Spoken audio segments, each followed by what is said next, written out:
তখন চলছিল খিলাফতের যুগ।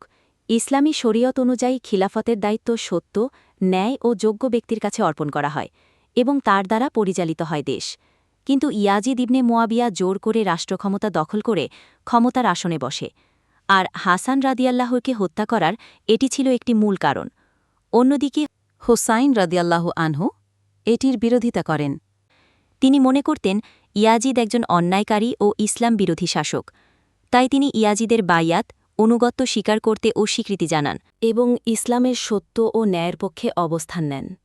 কুফার লোকেরা হুসাইন রাদিয়াল্লাহু আনহুকে আহ্বান জানায় তাদের নেতা হওয়ার জন্য। সেই তাকে সাড়া দিয়ে হুসাইন রাদিয়াল্লাহু আনহু পরিবার পরিজন নিয়ে কুফার উদ্দেশ্যে রওনা দেন।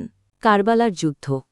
হুসাইন রাদিয়াল্লাহু আনহু ও তার সঙ্গীরা যখন কারবালায় পৌঁছান, তখন ইয়াজিদের বাহিনী তাদের ঘিরে ফেলে এবং তাদের পানির উৎস ইউফ্রেটিস নদী থেকে বিচ্ছিন্ন করে দেয়। 10ই মহরম, আশুরার দিন, হুসাইন রাদিয়াল্লাহু আনহু সহ তার ৭২ জন সাথীকে নির্মমভাবে শহীদ করা হয়। হুসাইন রাদিয়াল্লাহু আনহুয়ের ৬ মাসের শিশু আলী আসগরকেও হত্যা করা হয়।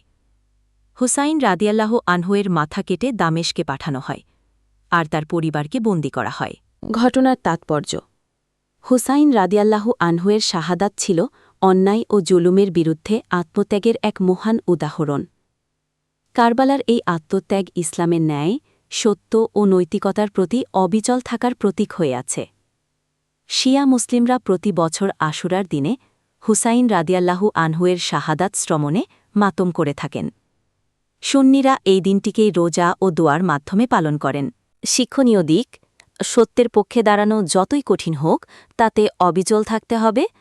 অন্যায় ও জুলুমের বিরুদ্ধে প্রতিবাদ করা ইসলামের মৌলিক শিক্ষা। ৩. নেতৃত্ব ও ধর্মীয় দায়িত্ব পালনে সততা ও আদর্শের গুরুত্ব অপরিসীম। কারবালা আমাদের শেখায় যে ঈমান, সাহস ও ন্যায়পরায়ণতার জন্য জীবন উৎসর্গ করাও হতে পারে এক মহান বিজয়।